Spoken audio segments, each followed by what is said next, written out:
अभिनेता राजेश खन्ना की फिल्म में हिट होने की क्या वजह थी, जानते हैं।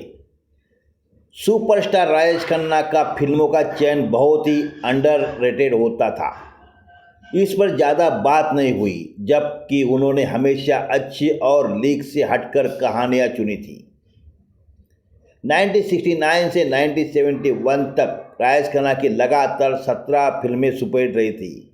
यह अकल्पनीय कीर्तिमान है। एक समय था जब 1969 में एक सिनेमाघर में आराधना और दूसरे सिनेमाघर में दो रास्ते लगी थी। दोनों एक साथ गोल्डन जुबली मना रही थी, यानी वो फिल्में एक ही टॉकीज में साल भर चलती रही थी। जब आन मिलो सजना का ट्रेलर आया तब घर घर टीवी नहीं थे। किसी अन्य फिल्म के इंटरवल में उसका ट्रेलर दिखाया जाता था। वह ट्रेलर देखने के लिए लोग बार बार उस फिल्म को देखते थे। अभिनेता शम्मी कपूर की अंदाज में राजेश खन्ना का 10 मिनट का कैमियो था। उस 10 मिनट के रोल ने फिल्म को हिट कर दिया था और शम्मी कपूर का डूबता कैरियर बचाया। फिल्म सच्चा झूठा ने उन्हें उनका पहला फिल्म फेयर अवार्ड दिलवाया। इन तमाम फिल्मों में से कोई भी फॉरवर्ड नहीं थी। राजेश खन्ना मध्यम वर्गीय फैमिली ड्रामा में रचे बसे थे। उनका व्यक्तित्व ही उनके अनुरूप था। जब वे अपनी लोकप्रियता के चरम पे थे तब 1971 में उन्होंने आनंद की, एक असाध्य रोग से दिन दिन मर रहे जिंदा दिल युवक की कहानी। फिल्म में उनके साथ कोई नायिका नहीं थी, कोई प्रेम प्रसंग नहीं था, पर राजेश खन्ना ने उस भूमिका में प्राण फूंक दिए थे। अगले साल उन्होंने बावर्ची की। इस फिल्म में भी उनकी कोई नायिका न थी। हाफ पैंट पहनने वाले हरपन मौला रसोइया की भूमिका उन्होंने बखूबी निभाई, जो कलहग्रस्त घरों में सामंजस्य कायम करता है, और वैसे रोल भला कौन सुपरस्टार करता है।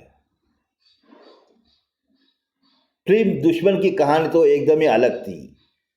खामोशी, कटी पतंग, अमर प्रेम, महबूबा, इनमें से किसी की प्रेम कथाएं प्रचलित मानदंडों के अनुरूप नहीं थी। फिल्म हाथी मेरे साथी में तो नायिका से अधिक महत्व एक भले प्राणी हाथी का था। यह फिल्म इतनी चली कि इन सबको पीछे छोड़ दिया। ऑल टाइम ब्लॉकबस्टर अपने ज़माने में थी। कर्णप्रिय संगीत से सजी इन मन भावन फिल्मों को परिवार के साथ देखने जाते थे। कभी हंसते थे तो कभी रोते थे। सिनेमाघरों से लौटते हुए मन ही मन राजेश खन्ना को दुआएं देते थे। फिल्म अमर प्रेम के बाद राजेश खन्ना की फिल्में चलना बंद हो गई थी। एक एक कर 6-7 फिल्में पिट गई। सबसे बड़ा झटका मेरे जीवन साथी की नाकामयाबी से राजेश खन्ना को लगा था। एक दाग ही थोड़ी बहुत चली थी। 1973 में राजेश खन्ना का सियासन डलमल कर गया। मई में जंजीर आई, सितंबर में बॉबी। अमिताभ बच्चन और ऋषि कपूर ने राजेश खन्ना को अपदस्थ कर दिया। पतंग कट गई। नवंबर में आई नमक हराम को भी अपेक्षित दर्शक नहीं मिले जिन्होंने उसे सराहा। उन्होंने भी कहा कि इस बार लंबू ने बाजी मार ली। इशारा उभरते हुए सितारे अमिताभ बच्चन की ओर था, जो आनंद उनसे थोड़े 19 थे। नमक हराम में राजेश खन्ना ने एक फैक्ट्री मजदूर की भूमिका निभाई थी, लेकिन जब राजेश की प्रतिष्ठा दांव पर थी और सितारा हैसियत पर सवालिया निशान थे, तभी भी उन्होंने भूमिकाओं से समझौते नहीं किए।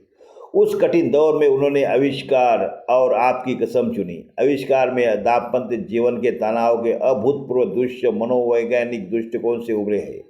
यह फिल्म कभी चल नहीं सकती थी, पर राजेश खन्ना का सर्वश्रेष्ठ अभिनय उसमें था। फिल्म आपकी कसम जरूर अच्छी चली। जय जय शिव शंकर गली गली में गूंज गया। इसमें राजेश खन्ना ने एक शंकालु पति की भूमिका निभाई थी। फिल्म के उत्तरार्ध में दर दर की ठोकरें खाते बूढ़े भिखारी का रोल था।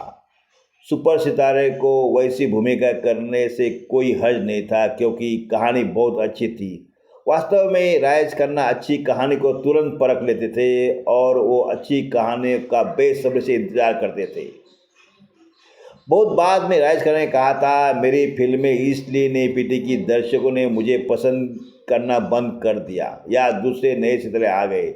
वो इसलिए नहीं चली क्योंकि मुझे अच्छी कहानियाँ मिलना बंद हो गई थी। यही कारण था कि बहुत सालों बाद जब उन्हें सौतन मिली तो बड़े खुश हुए। कहा अरसे बाद बढ़िया कहानी मिली जिससे निभाने में मज़ा आया। फिल्म भी खूब चली। फिल्म अवतार में बूढ़े बेघर बाप का रोल उन्होंने भर जवानी में निभाया था। आखिर क्यों में अवसाद से टूटी नायिका का हौसला हौसला बढ़ाने वाले खुशगवार साथी बने। साला यहीं पर तो मात खा गया इंडिया। तकिया कलाम दोहराने वाले दोस्त पलकों की छाँव में डाकिया बने।